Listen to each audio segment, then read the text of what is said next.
Assalamualaikum warahmatullahi wabarakatuh.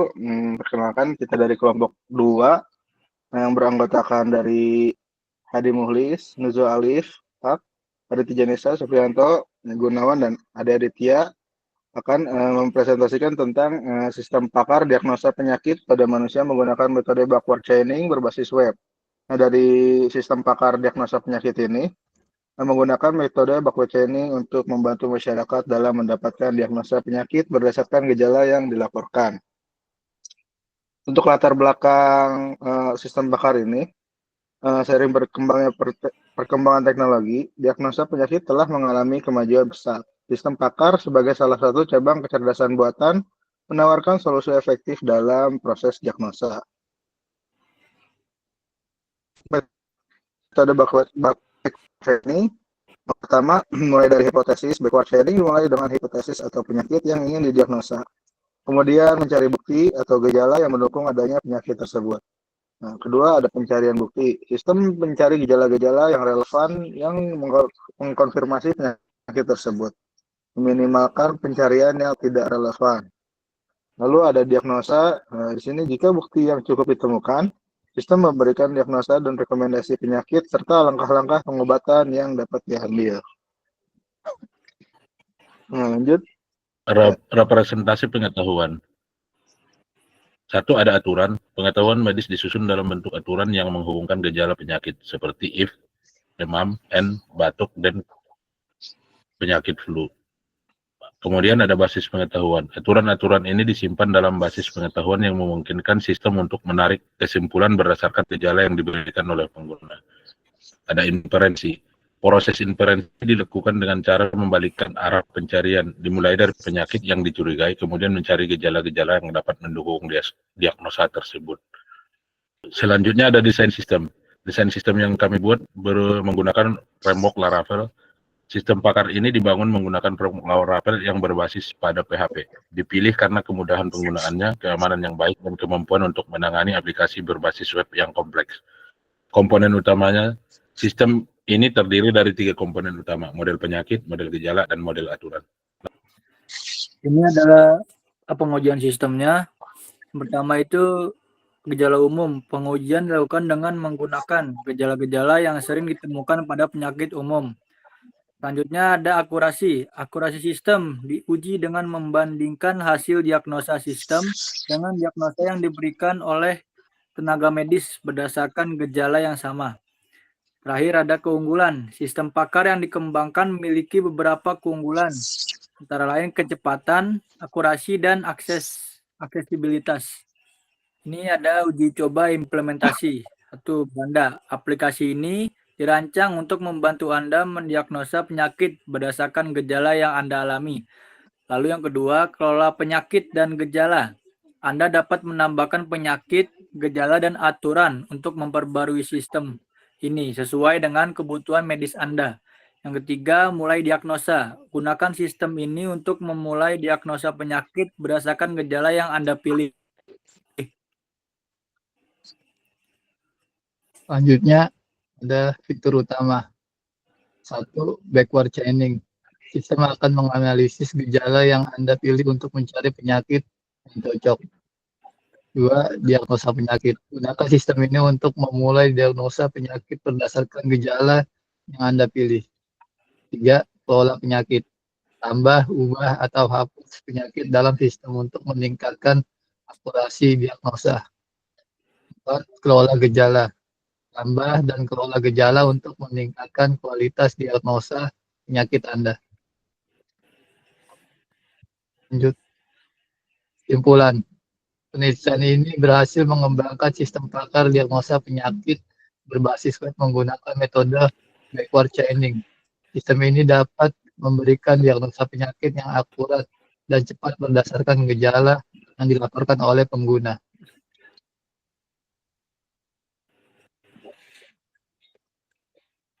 Saran, untuk pengembang lebih lanjut, sistem dapat diperluas dengan menambahkan lebih banyak aturan dan gejala untuk memperluas cakupan diagnosa.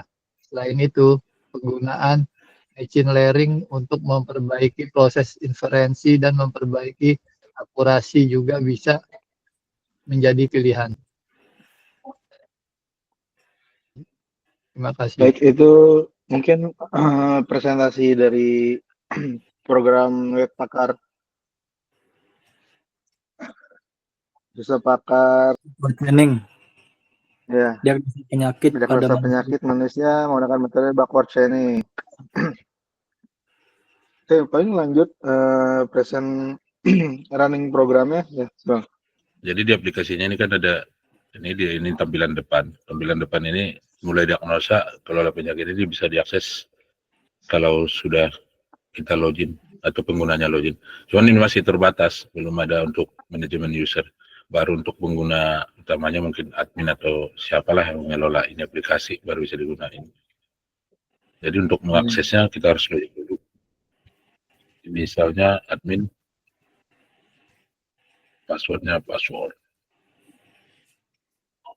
Nah, di sini ada beberapa menu, ada penyakit, ada gejala, ada aturan, ada riwayatnya. Riwayatnya juga belum ada sesuai nama pasiennya, belum ditambahin. Kemudian ada diagnosa dan logout untuk keluar dari aplikasinya. Nah, untuk penyakit sendiri bisa kita tambahin atau kita hapus atau kita edit untuk ada informasinya, ada deskripsinya, ada saran seperti misalnya ada untuk kode P001, nama penyakitnya flu dengan deskripsi ini dan sarannya begini. Ini ada begini, bagian ini. Bisa kita tambah juga, misalnya kita contohkan misalnya HIV, bisa kita tambah HIV dengan deskripsi misalnya penyakit HIV, sarannya hubungi dokter saja. Dokter. Bisa kita simpan. Nah, di bawah dia pertama untuk jenis penyakitnya. Bisa juga kita hapus atau kita edit.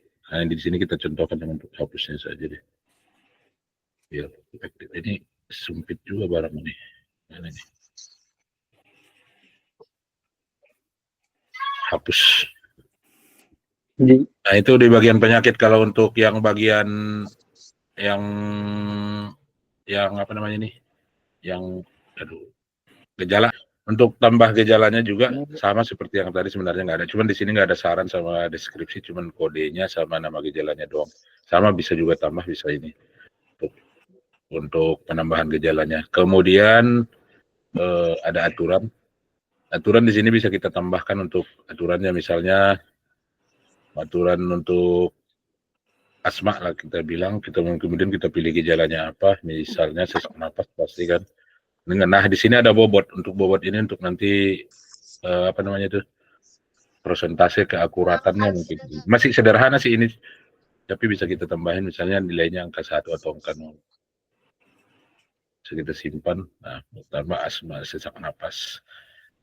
Untuk gejala-gejala yang sudah direlasikan dengan penyakit dengan gejalanya ada di sini. Kemudian ada diagnosa. Nah, setelah diatur relasi gejala dengan penyakitnya, maka bisa dilakukan diagnosa. Sebelum dilakukan relasi di aturan ini, diagnosa nggak bisa dilakukan. Jadi ada penyakit flu, misalnya kita buat begini. Kita pilih gejala yang sesuai. Gimana kok nongol di sini ya? Bentar ya. Sebentar. Saya nggak bisa pindahin. Nggak kelihatan menunya. Itu di close aja, Bang. Paling kanan kan ada X. Ya. Oke.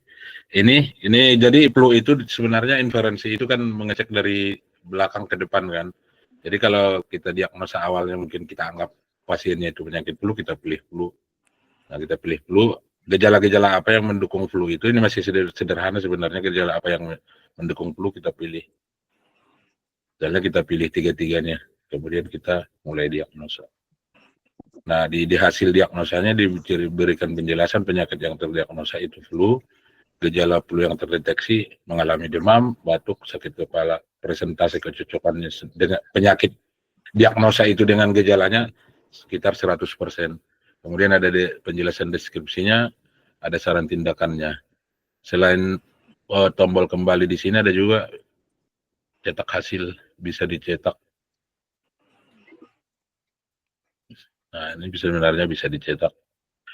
Kemudian kita coba lakukan diagnosa mungkin untuk dua gejala 66%. Persentase kecocokan gejalanya ini bisa menggunakan certain faktor juga sebenarnya. Nah, backward chaining bagus digunakan jika penyakitnya sedikit atau mungkin fungsinya masih sedikit. Jadi untuk saran yang lebih baik atau mungkin penyakit-penyakit yang lebih kompleks lebih bagus menggunakan mungkin metode lain seperti naib Bayes atau yang lain-lainnya. Kemudian ada riwayat, jadi bisa kita lihat riwayat